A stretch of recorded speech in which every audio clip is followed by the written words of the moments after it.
This is an audiobook created by Subconscious Key Studio. Hello, I'm glad you're here. For the next hour, I invite you to set aside the world of doing and to join me in a space of being. To listen not just with your ears, but with your whole self. We are about to go on a journey together, a journey out of a certain kind of darkness and into a certain kind of light. It's a story that is over 2,000 years old, and it is also the story of this very moment.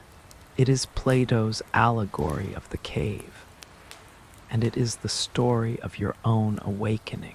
I want you to imagine a room, a chamber deep underground. There are no windows. The air is still, recycled, temperature controlled, and on the walls of this chamber, images flicker. Constantly, unceasingly. They are images of beautiful people living beautiful lives. Images of terrifying news from terrifying places. Images of products that promise happiness and opinions that promise certainty. The people in this chamber, they have been here since birth. They are chained not by iron, but by something far more subtle, by habit, by distraction, by the sheer compelling nature of the flickering light. They watch the shadows dance and they give them names. They call one shadow success. They call another failure. They call one my past and another my future. They play games with the shadows. They fall in love with the shadows. They wage wars over the shadows. And because it is all they have ever known, they believe this is all there is. This is the cave. And now I want you to consider your own life. The screens that light up your rooms and your hands. The endless stream of content, of notifications, of demands for your attention. The stories you tell yourself about who you are, who you should be, what you lack, what you desire. Are these not our flickering shadows? This comfortable, familiar, often stressful world of forms and images, is this not our modern cave? It is not inherently evil, it simply is. But it is not the whole of reality. It is a representation, a simulation, a shadow. And then there is the whisper, the itch, a feeling that arises in a quiet moment in the space between one thought and the next. It's not a scream, not at first. It's a subtle, persistent unease, a sense that something is missing, though you couldn't say what. Perhaps you feel it on a Sunday evening as you look at the week ahead, a feeling of dread that seems too large for the tasks awaiting you. You achieve a goal you've worked for years, the promotion, the degree, the new home, and in the moment of triumph, you feel a strange, hollow emptiness where you expected joy to be. And you think, is this it? Is this all there is? Perhaps you feel it in a moment of unexpected beauty. Standing on a beach, watching the infinite, rhythmic crash of the waves, and for just a second, the internal chatter stops. The voice in your head that is always planning, worrying, remembering, it falls silent. And in that silence, there is a vastness, a peace, so profound it almost hurts. And then you get a text message, or you remember you have to be somewhere, and the spell is broken. But the memory of that silence, it lingers, like a scent you can't place. Or perhaps it comes from a book. You're reading a line, and it feels as if the author reached across time and space and wrote it just for you. It cracks your worldview open, just a fraction. Or a piece of music seems to understand the very core of your sadness, your joy, your longing, in a way no person ever has. It's the feeling of being seen, truly seen. And in that feeling, you realize that the persona you present to the world, the shadow you call me, has never felt fully seen, even by yourself. This whisper, this is the call to adventure. It is an invitation from your own deepest self. And how do we usually respond to this call? We refuse it. Of course we do. The part of us that is invested in the cave, the ego, the personality that has been built around these shadows, it feels threatened. It rises up with a chorus of practical, sensible objections. Don't be foolish, it says. This is just a midlife crisis. Everyone feels this way. You have responsibilities, bills to pay. Be realistic. Just be grateful for what you have. It's a powerful voice, and for a long time, perhaps for years, we listen. We turn up the volume on the screens. We get busier. We numb the whisper with entertainment, with work, with substances, with gossip. We chain ourselves more firmly to the wall. But the call doesn't go away. It grows stronger. It may take a life crisis, a loss, a diagnosis, a collapse of a relationship to finally break the trance. Or it may simply be the accumulated weight of 1,000 whispers, until the weight becomes too heavy to carry any further. And so, one day, you make a choice. A conscious, terrifying, and yet deeply hopeful choice. You decide to turn your head, to look away from the flickering wall, to see what is behind you, to see what is casting the shadows. It is the most important decision you will ever make. It is the beginning of the hero's journey. You have accepted the call. You step through the doorway, and the first thing you feel is blindness, a pain behind your eyes. The light outside the cave is not the gentle, curated glow of a screen. It is raw, unfiltered, and overwhelming. This is the light of reality itself. And your eyes, accustomed only to shadows, cannot process it. Everything is a blur, a confusing mess of shape and sound and sensation. This is the first great challenge, disorientation. The certainties of the cave are gone. The stories you told yourself about your life, your identity, your values, they feel flimsy and false out here under this blazing sky. Who are you without your job title, without your relationship status, without the story of your past triumphs and failures? You feel a profound sense of loss. You have gained your freedom, but you have lost your world. This is the threshold, and the door has shut behind you. There is no going back, not really. You could stumble back into the darkness, but you would now know it is a darkness. You could never fully believe in the shadows again, and so you begin to climb. The path is steep, rocky, and there is no map. This is the road of trials. This is where the real work begins. The first trial is the past. As you climb, you stumble, and you find that the path is littered with the sharp, hard rocks of your old wounds. A memory of a childhood humiliation, one you thought you'd forgotten, rises up with the force of a physical blow.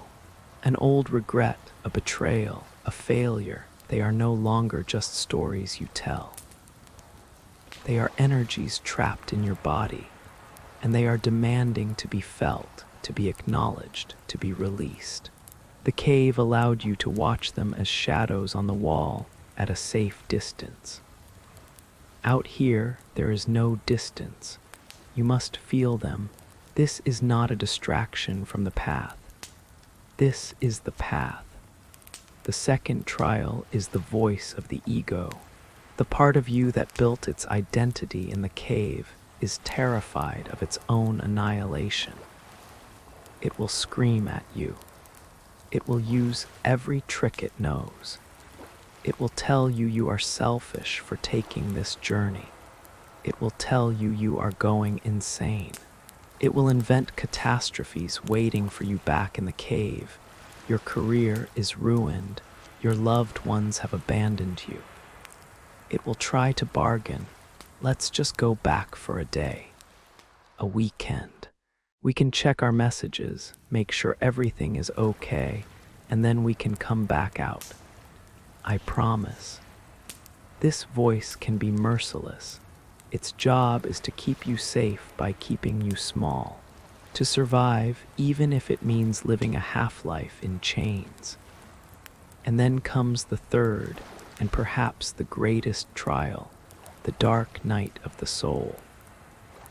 The initial adrenaline of escape wears off. The disorientation becomes a profound and aching loneliness. You feel utterly, completely lost. The glimpses of light you had are gone, obscured by the clouds of your own doubt and fear. You can't see the cave anymore, and you can't see the summit. You are in the in-between, the void. This is a time of profound emptiness. It feels like a death. And that is exactly what it is. It is the death of the old self, the cave self. And like any death, it must be mourned. You will cry tears that seem to have no end.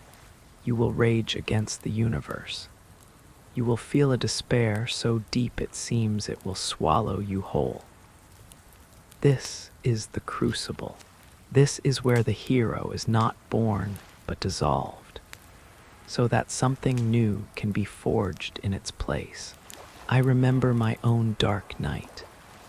I had left a career that looked perfect on the flickering wall. It had all the right shadows, prestige, a good salary, a clear path forward. But the whisper had become a roar I could no longer ignore. So I walked away. The first few weeks felt like freedom, and then the silence set in. Without the title, without the business cards, without the busyness, who was I? I spent days lying on my floor, not moving, just watching the dust motes dance in a sunbeam. The ego was in a full-blown panic. It told me I had made a catastrophic mistake, that I was a failure, a fraud, a fool. I felt a weight of grief for a life I hadn't even lived. I scrolled through old photos, not with nostalgia, but with a terrifying sense of dislocation. Was that even me?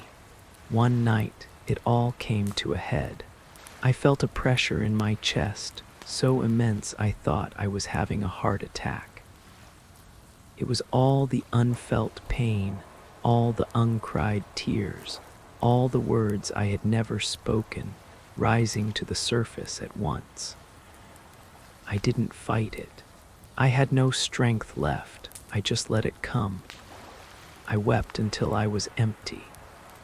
And in that emptiness, in that absolute zero, there was nowhere left to go and nothing left to defend. It was the end of me, and it was also the beginning. And then it happens, the breakthrough. It never happens when you are striving for it. It happens when you have exhausted all your striving. When you finally stop climbing, stop struggling, stop trying to become something, and you simply are. It is not a loud event. It is the quietest, most obvious thing in the world. It is a dawn that breaks inside you. The clouds of your confusion part, not because you fought them, but because you finally stopped feeding them with your resistance. And in that clear space, a new understanding arises. It is not a thought. It is a knowing that you are not the thoughts that race through your head. You are not the emotions that wash through your body. You are not the story of your past or the anxiety about your future. You are the awareness that witnesses all of it. You are the vast, silent space in which the entire drama of your life unfolds. You are the consciousness behind the content. In this moment, forgiveness is not something you do. It is something you realize. You see that the people who hurt you were also in chains, also watching their own flickering shadows. The grudge you held was a chain you yourself were forging, link by link. And in the light of this understanding, the chain simply falls away. It no longer makes any sense to carry it. And then comes the connection. You look at a tree and you don't see an object separate from you. You feel a silent communication, a recognition. You look at a stranger on the street and you see the same search in their eyes, the same capacity for joy and pain. The separation that the cave taught you, the illusion of a separate, isolated self, melts away in the warmth of this light. You are not a drop in the ocean.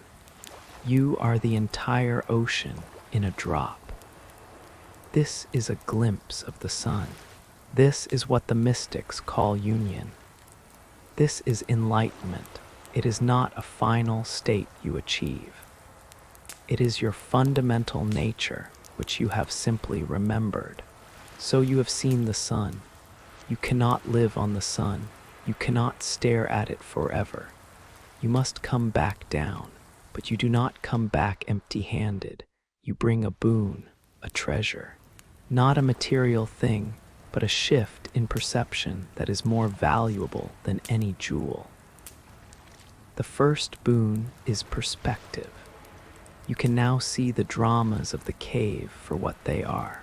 The frantic chasing, the fear, the aggression, you see it as people desperately interacting with shadows, believing them to be real.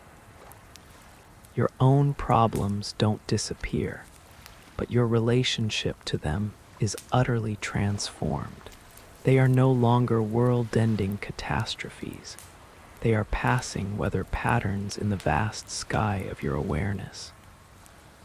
The second boon is unshakable peace. This is not the absence of conflict, but a deep, inner calm that exists beneath the surface waves of emotion. It is the peace of knowing what you truly are. A storm can rage on the surface of the ocean, but the depths remain undisturbed. You have touched those depths. The third boon is authentic power. The energy that was once trapped in defending your small, cave self is now liberated. It flows outwards as genuine creativity, as compassionate action, as unconditional love. This love is not an emotion. It is your state of being when you are not contracted in fear. It is the light of the sun, now shining from within you. And so you turn around. You begin the journey back down. This is the return, and it is a crucial, often overlooked part of the journey. You are not the same person who left. You have 1 foot in the world of the sun and 1 foot in the world of shadows. You are a master of 2 worlds. The task now is integration. How do you live with this cosmic awareness while still having to pay taxes, do the laundry, and go to work? This is the great art. It means bringing mindfulness to your work, seeing your daily tasks not as a means to an end, but as an end in themselves. As a practice, washing the dish to wash the dish, writing the email to write the email. Each moment becomes an opportunity to be present, to be the awareness behind the action. It means cultivating conscious relationships. You learn to listen, not to reply, but to understand. You learn to hold space for others' pain without feeling the need to fix it or being pulled into their drama. You offer love without attachment to how it is received. Your presence becomes a safe harbor for those still lost at sea. It means being a calm, steady presence in a chaotic world. You don't need to preach or convert. Your very being, your lack of reactivity, your deep acceptance, your quiet joy becomes a light that quietly shows others that there is another way to live. You are living proof. This is the responsibility that Plato spoke of. The freed prisoner has a duty to return to the cave, not to gloat, not to force others out of their chains, but to describe the sun, to describe the world outside, to let his own eyes, now full of light, be a testament to what is possible. You will be misunderstood. The cave dwellers will see your peace as naivete, your lack of ambition as laziness, your unconditional love as weakness. They may ridicule you, they may fear you. Your task is not to convince them, but to be available, to share your story when the ears are ready to hear it. And you must be gentle with yourself. You will forget. You will, for days or weeks at a time, get sucked back into the drama of the shadows. You will believe a thought, you will contract in fear, you will lose your way. This is not failure. The hero's journey is not a linear path you complete. It is a spiral. You will circle back to the same lessons, the same challenges, but each time from a higher vantage point. Each time you forget the sun and remember again, the remembering is quicker. The forgiveness of yourself is deeper. The path is not about reaching a destination where you never suffer again. It is about knowing your true nature so deeply that the suffering no longer defines you. And so, as our time together comes to a close, and you prepare to return your attention to the world of form, I want to leave you with this. The cave is not a place you leave behind forever. It is a state of consciousness you learn to move through. The sun is not a distant star in the sky. It is the core of your own being, always shining, always waiting to be recognized.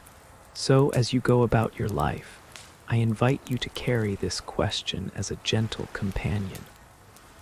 Where are the flickering shadows in my life right now?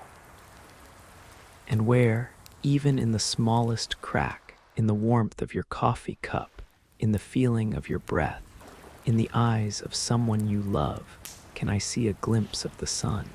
The call to adventure is not a one-time event that you missed. It is a whisper that is always happening in this very moment. The choice to turn your head, to begin the climb, to remember who you are is always, always yours. Thank you for journeying with me.